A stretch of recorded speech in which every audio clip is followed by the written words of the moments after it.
Relax. I think the hobgoblin can afford some more bacon. Welcome in to the Bro 4 Squad podcast, where we are just a bunch of bros drinking beer and talking movies. This is episode 267. I'm your host, the mayor, Jeff Hornacek. Before we get into the movie discussion tonight, let's go around and meet my co-host and fellow bro. That's the mad scientist, Brian Banner. Banner, I'm working on building a very large structure. I actually just rented it out from my local city council with a ton of back rooms. How many would you have to walk through before you said, this is fucking stupid, I'm leaving? Probably 7. All right. That's more than I thought. But I think you're one of the more patient people I know. Well, yeah, I mean, at some point, I'm just curious to when it's going to end. I guess. That's kind of the appeal. That's what I want to keep you on the hook for. Yeah. What if I charged you per room? Ooh. But you got a discount as you kept going. And there was a hot dog stand at some point. I'm just not going to tell you where. 4. All right. I'll keep this in mind. You're part of my first focus group, so thank you for your honest feedback. I'm just doing my part. Civil duty. Yeah, it's better than voting, really. All right, here on the Bro 4 Squad podcast, we start every episode off. Most important thing in any bro's life, and that is chess day. Chess day today, though, Brian, just want to give another reminder to our listeners out there, because we made a declaration in March after we did our James Bond movie madness tournament, part 1, where the first 12 James Bond films competed in a bracket. I won't spoil who wins. I'll let you go back and check it out if you'd like. And then we said we were going to do the other 12 James Bond films in a second part of the tournament. We've decided to do that next March. So just put that on the horizon as opposed to doing it this summer. And really, Brian, you can reiterate this, but it's really just to give us time to go back and watch all the Bonds. And I'll be honest, I still have not seen No Time to Die. So I'm looking forward to that, but we wanted to do this right for this franchise. Yeah, I mean, it deserves it. When you have 20 plus films, and honestly, all are probably better than not good. You gotta do it with respect. Yeah, don't want to be rushing through it. And even though the Brosnan ones are maybe the weakest in total, for like the nostalgia porn aspect, those are some of my favorites. Yeah, that's what we grew up on. GoldenEye, I went back and rewatched it. It's objectively not a good movie, but I have so much fun with it. And obviously the video game is iconic. It's hard to not pump that movie up because of the video game. Is that like, I mean, it's the best N64 game, right? Damn. This is a whole can of worms. I would say that, or for me at least, Zelda Ocarina of Time. Yeah. But I actually think, for me, Zelda Ocarina of Time, I think that's the best video game ever made.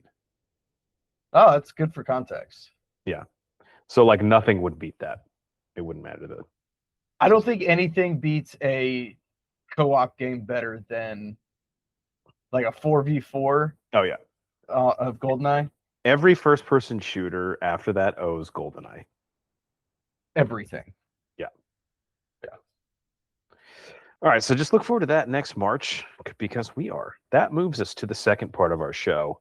We go around and talk about what is in our cup, also known as what have we watched lately, our protein shake. Brian, I will toss it to you first. Kick us off. What have you seen lately? All right. I went on a little true crime doc escapade here. So that's all I've got this week. Love it. We're going to start with this one. Netflix, Motherly Instinct. Maternal Instinct? Maternal Instinct. Okay. Yes. God, Sorry. I watched this, and it is a fucking ride. Yeah. We have to go full spoilers, right? Obviously. True crime, there's no way not to do spoilers. Like, it's out there. This isn't like live, right? This was one, so full spoilers for Maternal Instinct, I would say skip ahead maybe 2 or 3 minutes if you haven't seen it. And the only thing I'll preface it with, Brian, before I let you tee this up, I had heard about this story several years ago, but I did not realize that until like the very end of the documentary. I was like, oh, this is that story, because they tell it from a completely different point of view than you would hear about on the news report, really. Yeah. This, first off, just what a terrible person. And for true crime, that's saying something. Yeah. Absolutely deplorable human being. I don't know, what's her name? Taylor something? Taylor, Stephanie, something like that. It doesn't matter. She doesn't deserve that respect. Satan. Yeah. Happened not too far away, basically right in between where you live and I live. Yeah, I'd never heard of the town though until I hadn't either. and there's a lot of small towns in that part of the country, so that's it's very possible. But when they were like the biggest city near us is like, and anytime people say like, if you're like, I don't know where that town is, they're like, oh, do you know so and so? And you're like, no, that's never a good sign. When That's like never their reference point town is also one you've never fucking heard of. Yeah. The lying and the manipulating, and I feel bad for that guy. Like, yeah, I mean, he was very naive though. But also, when everyone in your life is telling you something and you're just ignoring it and ignoring all the signs, I know. And I'm not blaming him for the end result here, although I guess we're spoiling it, for the woman's death at all. But I am blaming him for staying with her. Yes, I agree.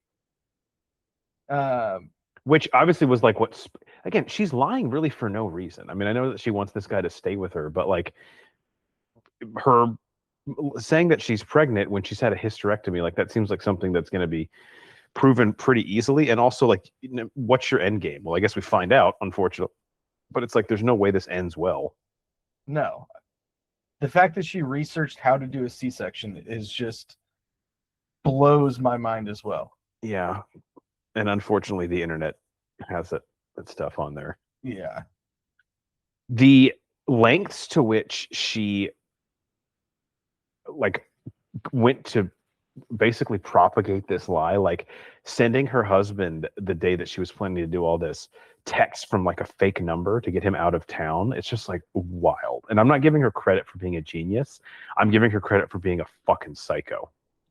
Yeah, I couldn't agree more. I mean, she from day one, I mean, this is just manipulating, lying and lying and lying. Like, how do you keep it all track? And then how do you afford to do that? Like, you have to get a whole new phone number. Yeah. How many burner phones did they say she had? Yeah. The other thing is, like, when did the lies start? I mean, I'm sure she lied about like other things in the relationship, maybe not even small things, like clearly her relationship with her family and her wealth and all that. But at what point does she decide, okay, in order to keep this guy Wade with me, I'm going to have to be pregnant. I physically cannot be, so I need to start this lie and just, it's like all pathological liars where they lie so much and so easily that they don't even realize when they're doing it. I almost feel like that's how her mental state was. Like, she would just lie and not even understand that she's not telling the truth because it comes so easily for her. Yeah. That's the only explanation for it. This was similar to the crash. This was almost like a profile on her as opposed to the actual crime and the courts and what they found and all of that, which I thought is kind of an interesting take that Netflix is starting to kind of go towards more. Is these are more profile pieces as opposed to, yeah, I don't want to say facts because obviously they can paint it in whatever light they want. And they all kind of have not as court case investigation heavy. Yeah. And I think the main difference between, well, two main differences between this and the crash that made this more, this sounds so awful and callous, but that made this more compelling from a documentary standpoint than the crash. The first thing is the timeline here is much longer.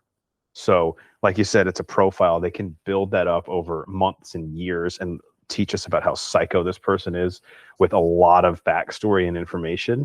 And the other thing is here, we actually know all of the important events that lead into the like finality of this case. With the crash, like, we don't know what happened in that car that night. No one does. No one does. We know the end result, but to me, that is this thing that where it's like, well, that's what I want to know.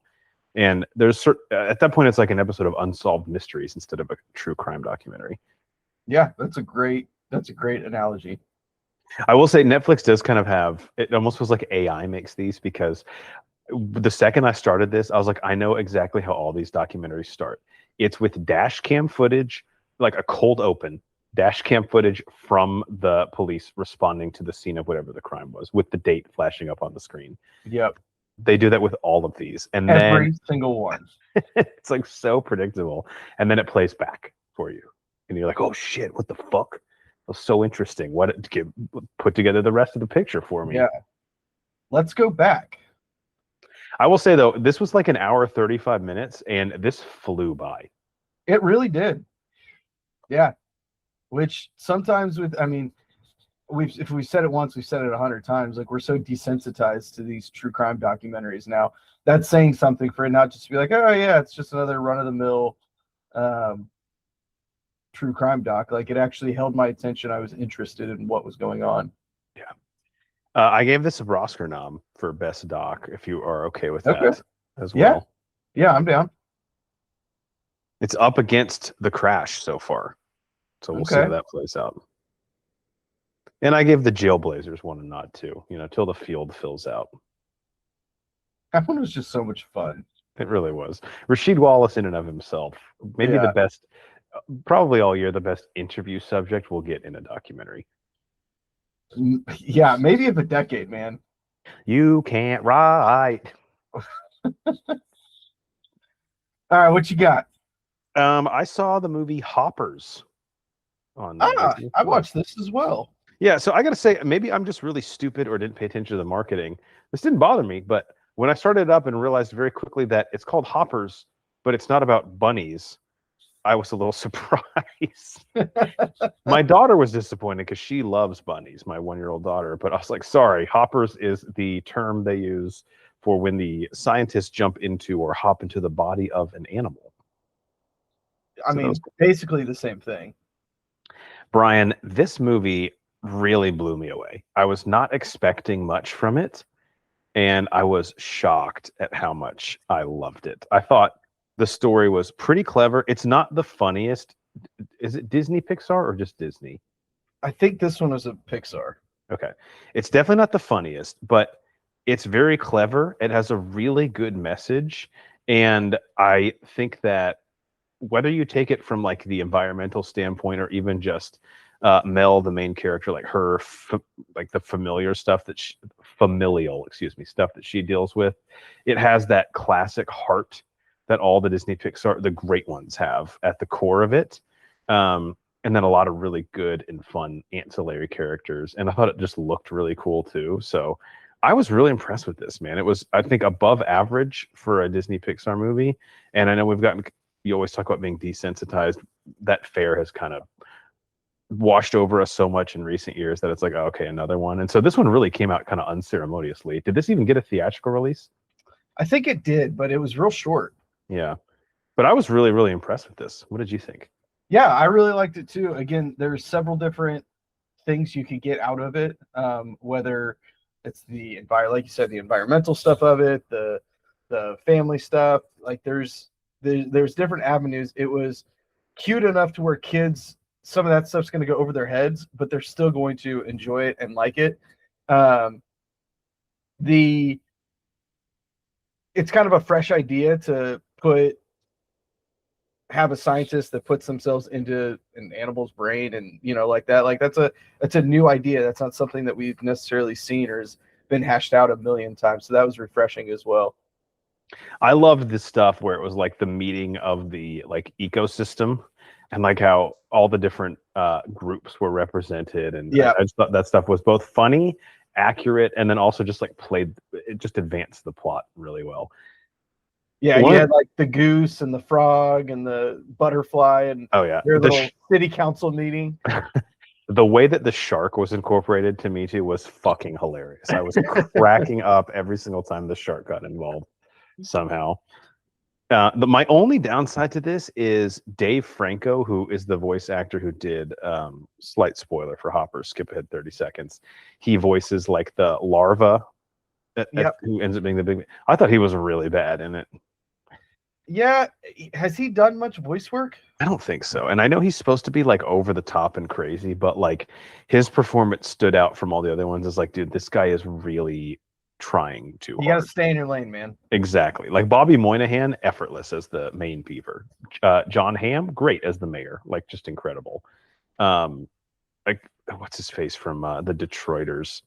Sam something. He was in Hocus Pocus too. He was the Richardson. Sam Richardson. Yeah, he was great in this also. So all those guys. I know voice acting's not easy, especially for like standard compared to like standard acting. It's a totally different thing they're asking you to do. But Dave Franco, man, not cut out for this. Didn't ruin the movie by any stretch, but he does have a pretty crucial role to play in the third act. It's pretty big. Yeah, and so that was kind of frustrating me. But overall, I love this movie. One of my favorites of the year so far, and a huge surprise for me. Yeah, I don't know if we have an animated Brosker category, but it would get the nod if we did. I'll be honest, it's early still in the year because a lot of the stuff we're like really pumped to see comes out like in the next couple months in the Christmas. But I gave it a nom for Best Picture. It's the fifth one that's nominated. So at this point, it is up. I mean, it's one of the better ones of the year. Yeah. Again, it could be displaced, but I liked it that much. So, all right, what else you got? All right. So again, like I said, I went on a true crime tangent. Next one I saw is The Truth and Tragedy of Moira Wilson. Moira Wilson, is that how you spell it? Yeah. Have you seen this one? Heard of this one? This popped up on Netflix because they know I'm a sick fuck. Haven't got to it yet, but sell me on it. Okay. One, I suggest it. So she is a professional cyclist, and she goes down to Austin, Texas to hang out with a friend, and she's going to race in a cyclist race. And how long ago was this? 22. Oh, okay, so pretty recent. Fairly recently, yeah. And she ends up meeting up with this guy in the cyclist community, and they go on a couple of dates. And then all of a sudden, when her friend comes back to her house, she is dead in the living room. Is there blood anywhere? Or there is blood fucking everywhere. Oh my God. Yes. I'm sold. Yeah. I will say, again, we're desensitized. I was surprised at how Netflix presented this one. This one was definitely more about the investigation and not as much of a profile piece. And I appreciated that for this particular case. Without spoiling what we find out, do we have a resolution to this? Yes, you do have a resolution. Okay, perfect. Because that's like my big piece of interest here. Yeah. Not that you can't still do these when the case is a cold case or it's quote unquote resolved, but with the asterisk of like might not be the right person or there's evidence that we might not have looked at. It does leave you with a little bit more questions than you'd like. And I know a lot of times these lead us on internet rabbit holes, which is part of the fun, but I'd rather we do have a solid resolution to it. Yeah, this definitely ends in a resolution. You know where we stand as of today. Did you? I hate to use the word like because, like you said, we are kind of just desensitized. But this one or Maternal Instinct, which did you think was more interesting? Oh man, I don't know. That's tough because Maternal Instinct is just so fucked up, I guess, if you will.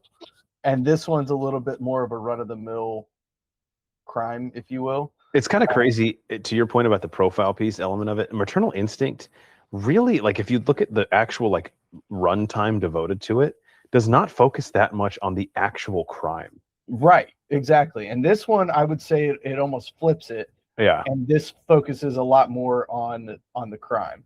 Interesting. Yeah. Okay. I might check this out tonight then. Yeah, like I said, I suggested it was obviously very, very sad, as all of these are. But yeah.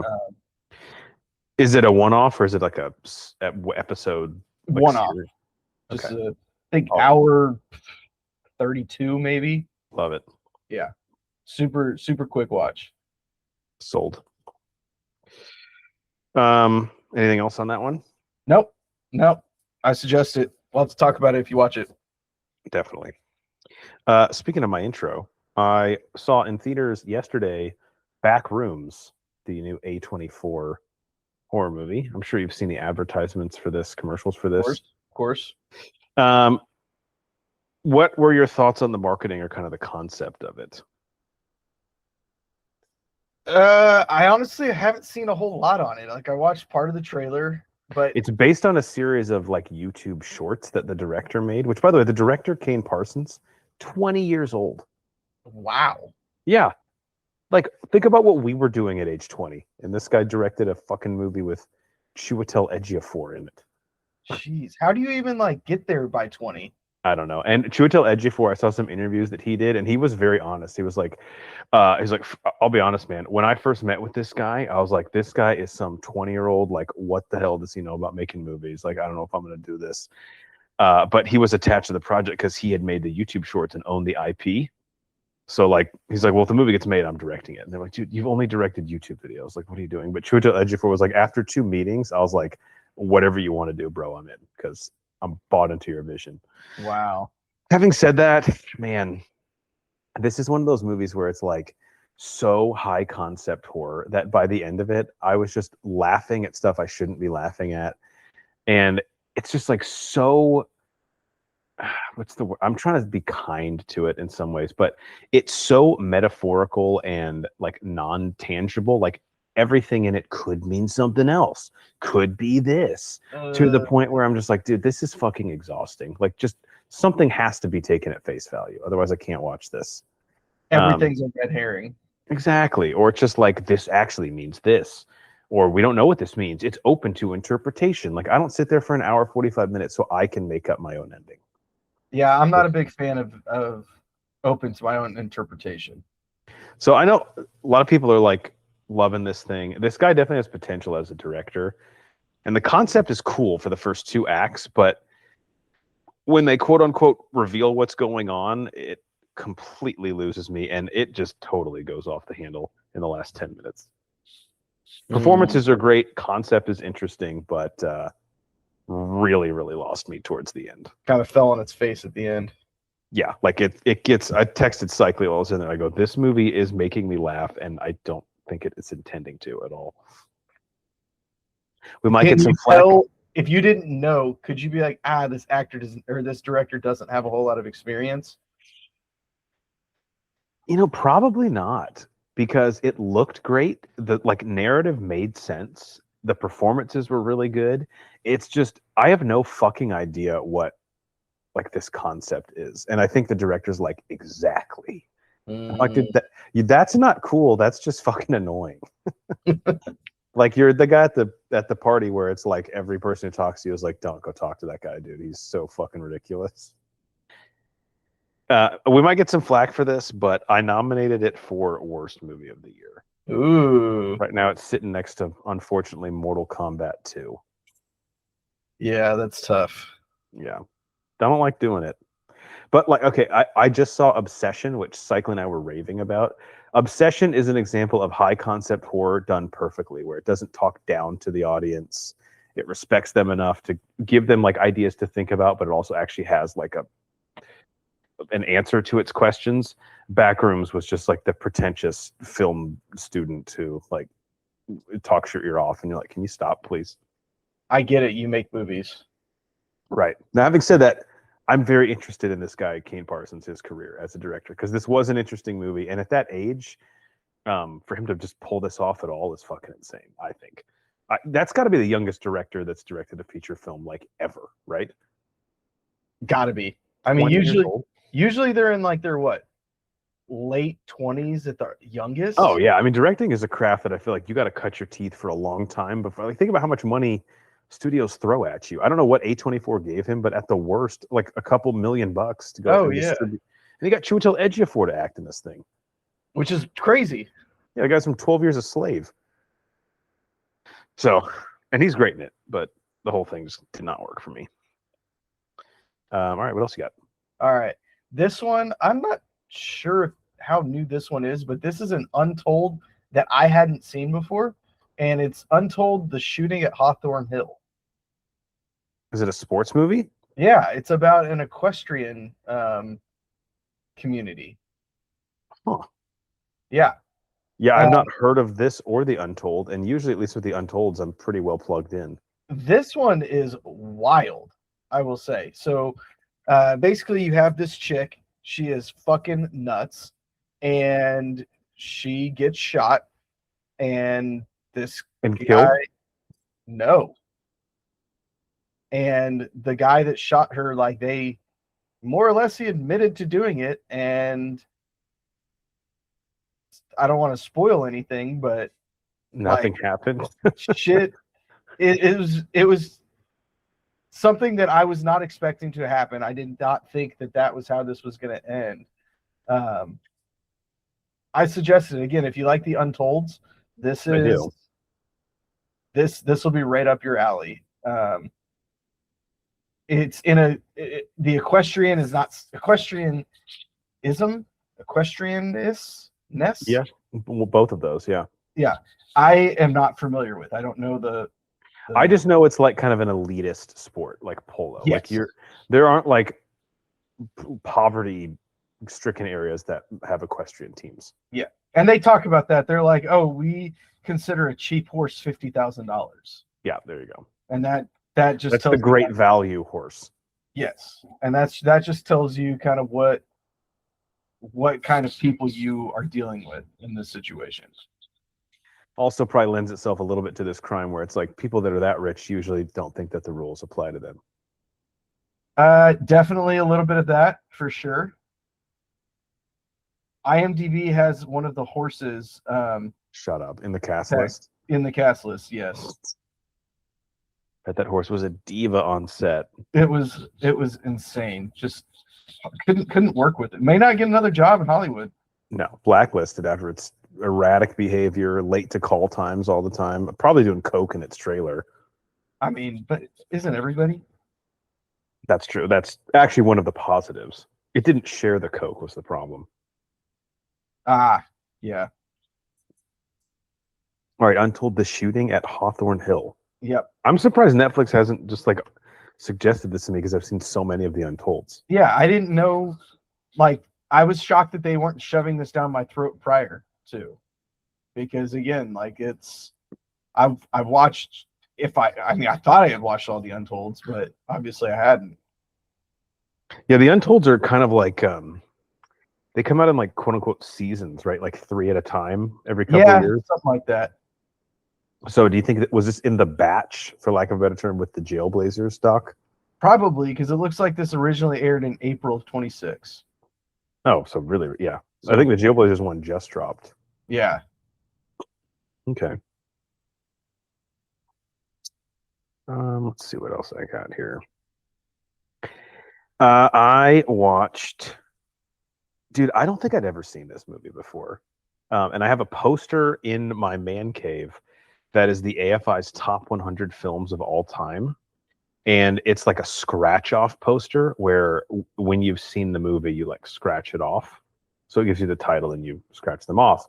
That's awesome. I was going through them, and this is like, I don't know if they're ranked on it, but they're just like all listed in some random order. And Schindler's List was on there. And I was like, dude, I don't think I've ever seen Schindler's List. I know what it's about. I know all the actors. It's obviously like incredibly famous, but I never watched it. And I was like, I have a film podcast. I should probably watch Schindler's List, even though I know it's going to be a tough watch. So I did watch it, and it's long. It's 3 hours, but it's, I'll just say, like an important movie. Have you ever seen Schindler's List? I have not. Yeah, this is like a Cycli and a Thurman movie. I bet you $100 both of them have seen this. Yeah, 100%. And like I said, the subject matter obviously is incredibly heavy, the Holocaust. But it is an important film. I think I'm glad I watched it because its message is something that I think I need to like constantly revisit, just about like what could possibly cause human beings to do this to other human beings. It's weird to see Liam Neeson in this role, not in anything other regard except at this point in his career we know him for so many other things, and this is like such a different role and such an important role. But I won't lie, it was a difficult watch. Like, Steven Spielberg does not gloss over any of the Holocaust, and he shows you like the horrors of it and the way these people were treated. And I think the worst part of it is like Ray Fiennes' character, who is like probably the worst human being ever put on film, also because he's a real person. Not like obviously Ray Fiennes is, but like he's playing a real Nazi general, but like the way that they view Jews is just like something that I don't think I'll ever be able to conceptualize. Like how one human being can look at another human being and think those things about them and do those things to them is just like fucking unbelievable. Your brain is wired correctly. Right.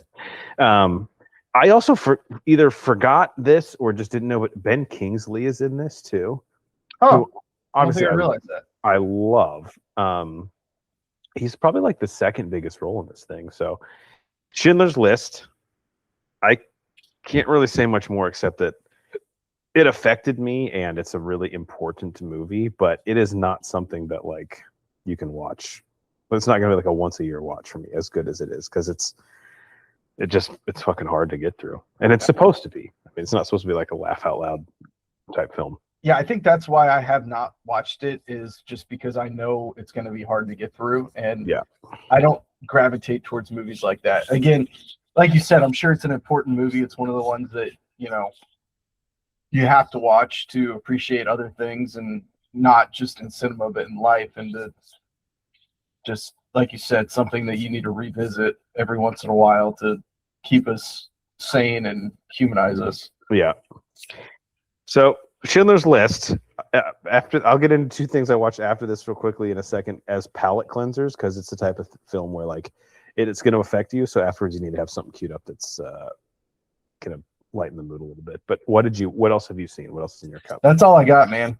You took the other one with Hoppers. Well, after I watched Schindler's List, I went back and rewatched the original Toy Story. Oh yeah, great palate cleanser. And in preparation for Toy Story 5. Now, I've seen Toy Story probably like 15 times in my life. We've done a movie commentary on it here. I watched it a lot growing up as a kid, probably like 7 or 8 times.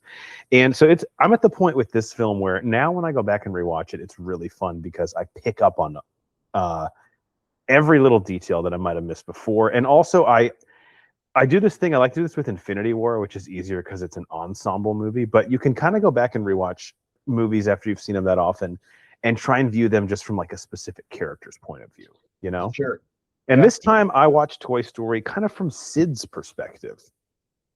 And interesting. I kind of empathized with Sid. First off, I think Sid is fucking hilarious. And I'm not talking about like the sadistic stuff he does, but like when he is preparing to launch Buzz with the rocket, like his impersonation of like a news broadcaster setting up like a NASA flight is fucking hilarious. Also, another great line when his sister tries to tell on him, she like runs downstairs and says, "Mom," and all Sid says is, "Whatever she says, it's not true." It's not true. Like, you don't even know what if she said Sid is the best brother of all time? I mean, that wouldn't be true. But also, he's like a genius. He's like Tony Stark. Like, think about all the ways that he has constructed these toys. Yeah. Now, it's done through like sick, torturous means, but like it takes a lot of ingenuity to put like a pterodactyl head on a ballerina body and have it work. Yeah, I mean, you gotta have some skills, like you said, be a little bit ingenuity, inventiveness. I mean, just pushing the bar. What can't he do? Yeah, if Sid would have had a father figure, which seems to be a glaring omission in a lot of the kids' lives in the Toy Story universe, things might have turned out differently. But I would love, like, they'll be back when the Angels win the pennant. The pennant, and even then, just for like a day, okay? Because we didn't think that their pitching would hold up when we made that agreement. I would love to see a version of Toy Story where the first 2 acts we just see it from Sid's house instead of Andy's until he stumbles across the Buzz Lightyear. Yeah. But he is probably the greatest claw machine player of all time because those things are impossible to win, and he is able to get the Buzz Lightyear toy out of it by just grasping onto his helmet. Yeah, so unrealistic. Right. I mean, you'd never be those claws are way too flimsy, but Sid is the GOAT. It just, again, is a testament to his skill with machines, which dedication. Absolutely. Who knows how many quarters he had with him, but it only took him like 3 tries. So the OG Toy Story. And then let me think of one. Oh, one other thing I watched I just want to talk about. Blade 2. Oh, I haven't seen this in a long time. Yeah, so I was like, what's like a cool I'm in this weird kick where like I'm watching like early 2000s action movies. I watched a movie called Ninja Assassin, which I talked about in the squad vlog a few weeks ago. And this one was kind of like next up on my recommended. And two things about early 2000s movies like this. Number one, this is not a thing anymore to my recollection, but remember when movies had actual soundtracks? Like, Yeah. not They would actually like make the songs for the movie. yes, and it would be like a 12-song soundtrack with, like you said, like original music that would like Yeah. fit the film. Now, most of them would suck, but every once in a while you get a couple bangers. And the Blade 2 soundtrack is just all like Linkin Park, Hooba Stank, like fight music. Like doesn't that just sound like a 2002? Oh yeah. Yeah. So it's all that. It's a lot of leather, and this is probably one of the first American films that Guillermo del Toro directed. And it I has don't his. think I realized that either. Yeah, I didn't either till it like literally popped up in the opening credits. It's got his like visual flair though. Like a lot of the monsters in this, it's like early G Delty. Like you're like, oh, okay, that's where he was like cutting his teeth. I can see it now. Mm-hmm. Ron Perlman is in it. He's one of the vampires Blade works with. Love Norman Reedus from The Walking Dead is in it. He plays like Blade's version of like Alfred in this. Okay. And then in one of the stupidest things, Chris Christopherson comes back as Whistler from the first one. If you remember, spoiler alert for the first Blade, Chris Christopherson's character gets infected, and so he has to shoot himself and kill himself. I was gonna say, isn't he like dead? He is. In this movie, they don't even retcon that. They just say like, no, he didn't. You're like, what? What do you mean? No, he didn't. Exactly. Like they explain it, but it's like they're like, oh yeah, no, I didn't shoot myself, and you're just like, okay, what? Why would they do that? I mean, I'm not like a stickler for Blade canon, but like, did we have to have his character in this so bad that we just glaringly ignore it? That was like a huge moment in the first one. The bad guy vampires in this look really cool, and the last act is awesome. The problem is the first two acts are just either really fucking boring or just like so predictable. Like, all right, that guy's gonna turn on Blade, or like that guy's actually a bad guy when he's, I don't know, it's just like so by the numbers that you're like, dude, this is Blade. It's like a really edgy comic book property. Like you guys can kind of cut your own path here. You don't have to be like every single other comic book movie that existed. So last act is really good. And do you think you feel that way because you're watching it 25 years after it came out? Definitely. Yeah. It's not fair to the movie for sure. But here we are. I can't not see it with those lenses on. But if you like the first Blade, I think you'll like this one too. I mean, it's the Blade Trinity. I don't think I've ever seen it, but I've heard it's just a colossal train wreck, which makes me very curious to go back and watch it. But this one felt just like a continuation of Blade's story, and it's graphic and dark and fucking scary as shit, especially if I were to see it in 2002. And so I like that part of it. It's what a Blade movie should be, I think, especially the end. That's like one of the best compliments you can get. It's exactly what that movie should be. Yeah. And probably the best part of it, it is so 2002. Between the leather and the soundtrack, it's just beautiful. It's a perfect culmination of the time. If I wanted to like look up the soundtrack on Spotify, if it even exists, because again, 6 of the 12 songs probably start with and of course they're at a nightclub and strobe lights are going off. 1000%. You've just described half the movie to me. I think there's like one scene in the daytime, and at least in Blade, which is very 2000s and like sexy leather and violence and stuff, but at least in the Blade movies they have a rationale for that, and it's all the characters are fucking vampires, so no, none of it takes place during the day. Yeah, makes sense. I'm like, good enough for me. Yeah, I'll buy it. All right, I think that's it for our protein shake, right? That's all I got, man. That's all that's in our cup. Rob? That bird brings us to the last part of our show. Do you even lift bruh? Brah? Which is our question and answer segment where we ask a question that we leave you guys with.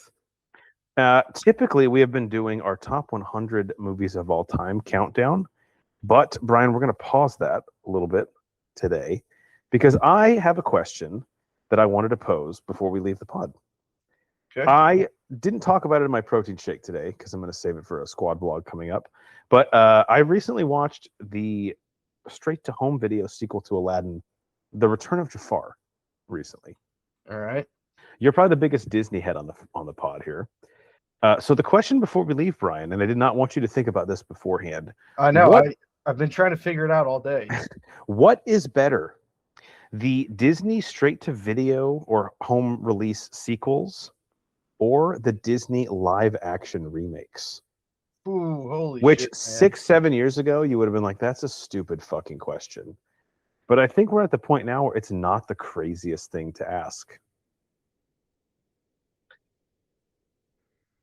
Especially if you think about like expectation versus reality. That's the thing is one, you go in with zero expectations, and the other one you go in with all the expectations. Let me ask you this before, just to kind of give you a chance to think about it. So the Disney straight to or direct to video sequels, which by the way, the opening credits to Return of Jafar literally say Disney straight to home video release. And I'm like, you guys don't have to like lead with that. That'd be like on a first date, you're like, by the way, my dick is tiny. It's like, we'll get to that when we need to. We'll figure it out. We'll figure it out. It doesn't have to be like your first words. But do you think that they watered down the Disney originals, or are they like so like inaccessible and most people have never even seen them that they don't really affect the originals at all? Like Little Mermaid 2, does that water down Little Mermaid? I don't think it does at all. No, absolutely not. As far as what are better, man, that's tough because, like, again, the expectations of all these straight to videos back in the day were zero expectations. You knew exactly what you were getting, and we don't really have an equivalent to that anymore. Like, you knew it wasn't going to be good if something goes straight to video. Right. And like when one is good with the home releases, it's just like a pleasant surprise. Like I don't think you're going to leave Return of Jafar and be like, man, that was really fucking disappointing. No, absolutely not. But then when you watch Aladdin and the King of Thieves, you're like, that was actually pretty good. And Robin Williams. Oh, I love King of Thieves. I love King of Thieves. Yeah. The live action ones, they're trying too hard. Every single one tries too hard. And where the straight to videos didn't try enough almost, which kind of made them cooler. Which it did. Like that's like I was saying that as a compliment, even though it kind of comes out as an insult. I get what you're saying though. Yeah, it's tough to say. I think well, they had no expectation, I guess. Exactly. Like they can't disappoint you. What's the line in The Office? Dwight's like, Michael, I won't let you down. He goes, that's impossible because I don't care. The live action ones, like I said, I think they're just doing too much. They always add a song. Yeah. And they will always be compared to the animated original, whereas the straight to DVD or straight to video sequels aren't being judged against anything because they know exactly what they are and you know exactly what it is going in. And I think the live actions too, like just to be fair to them, they really can't win because they have to do one of two things. Either basically give us a shot for shot remake of the original, which Lion King did and we bitched about. Yep. Or they have to take a few creative liberties and try and do something new, which Mulan did, and it catastrophically failed. I'm not even saying we were just like that movie is in every regard, I think, just a bad idea. So there's really no way they can, like, they're not going to be better than the original. And if they change up too much, people are like, well, what the fuck is this? I like the original. It's like, yeah, I don't know what you want then. And I don't know what we want. Yeah, I was going to say, I don't know what the answer is to that, though. So I guess better quality. I mean, we have to say the live actions, right? Because they spend so much money on them. But yeah, if you ask what I think is more enjoyable, I think the sequels are. Some of them are kind of cool ideas too. Yeah. I mean, most of the time it's just the opposite story of the original, right?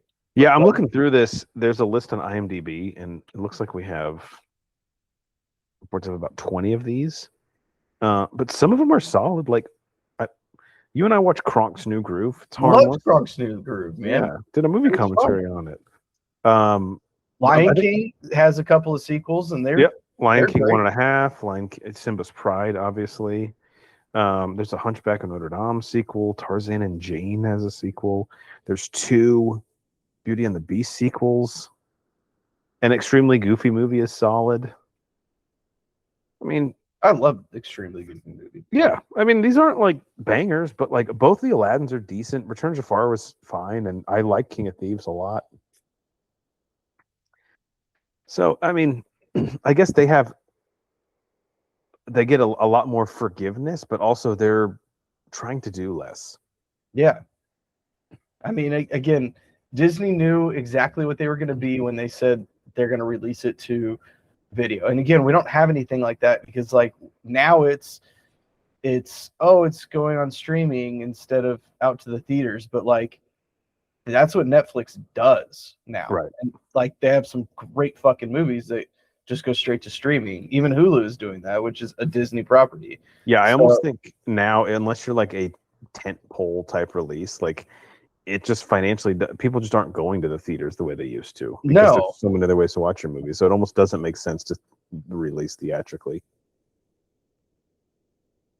Like, unless you're like a Toy Story 5, you know what I'm saying? But like the lesser known properties, like if they were to come out with a Coco 2, like that probably should just go straight to Disney Plus.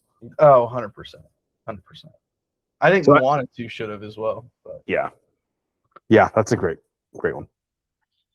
Yeah, so I mean, it sounds like a crazy question, but as I was watching Return of Jafar, I was like, it's probably not better, but I'm enjoying this more than like a lot of the Disney live action movies. Yeah, and don't get me wrong, there's some live action movies that are good. Like I didn't mind Beauty and the Beast. I didn't mind Aladdin. Now we can't count Cruella, right? Because it's technically like an origin story. Because I think that's the best Disney live action movie, but it's not a remake. I agree with both statements. It's probably the best, but also you can't count it because it's not 101 Dalmatians. Right. And I don't think they will, even though they tease it at the end, I don't think they will make another live action 101 Dalmatians, at least like in canon with the Cruella movie. No, I don't think they can. I need to go back and rewatch that, actually. I remember Emma Stone being just amazing in that role. She was having the time of her life. Yeah, she really was. All right. Just interesting. Do you and Lesbro a thing to think about going forward? People listening, comment below. Are we fucking crazy for even talking about this one way or the other? What are your guys' opinions? All right, Brian, before we leave the people for episode 267, any closing words of wisdom or advice? Just the normal, pull over for emergency vehicles. Again, we've been doing pretty good here the last few months. Let's keep it up, you know? Again, you never know whose house that fire truck is going to. Could be yours, could be a family member's, could be your neighbor's, and you want to put that out so that shit doesn't jump to your house. Yeah, that's the main thing. But also, it shouldn't matter where they're going. There is a fire, and it shouldn't have to be someone that you personally know for you to say it's worth your time to pull over. I'm relieved to hear that you have noticed an improvement in behavior, though. On the there's been a good improvement. It's been nice. I'll just close with one of my old advices, and that is it's the summer now, so a lot of people are going and getting haircuts, and the summer haircut is typically a little bit shorter just because of the heat. You want to get that breeze going through your hair. And no, haircuts are not permanent, but they do last for about a month. So make smart decisions when you're in that barbershop chair. We're not getting any, especially if you're an adult, we're not getting any colored dyes. We're not getting any symbols shaved into the back. I was going to say, let's not shave a lightning bolt into our head. Right. And also just another thing, let's not bring in a picture and be like, can you make my hair look like this? Don't do that to your barber. It's not their responsibility to make you look like some anime character that you think looks cool. So just be smart when you're at the barbershop, okay? Not the time to take any unnecessary risks. Even though in most cases it will grow back, like don't do that to yourself. Because pictures last forever. That could be the one time in history that hair stops growing. You're stuck with that forever. There you go. We don't want that. Or you meet like your celebrity crush, and that's what your hair fucking looks like. Yeah. So just be smart. All right, Great for advice. the mad scientist, Brian Banner, I'm the mayor, Jeff Hornacek. We are the Bro Force Squad podcast. Thank you for checking out our 267th episode. We so much appreciate it. You can find everything that we post on our website, broforcesquad.com. If you type in Bro Force Squad as 3 separate words on YouTube, Apple Podcasts, Spotify, Amazon Music, iHeartRadio, pretty much anywhere you find your podcasts, or just Google search, you will find us. Till next time, we'll see you at the movies. At Backrooms, once again, they played the Minions trailer, which is like a weird movie to market that in. No one laughed this time, though, luckily. Well, that's good. We're moving up in the world. Yeah.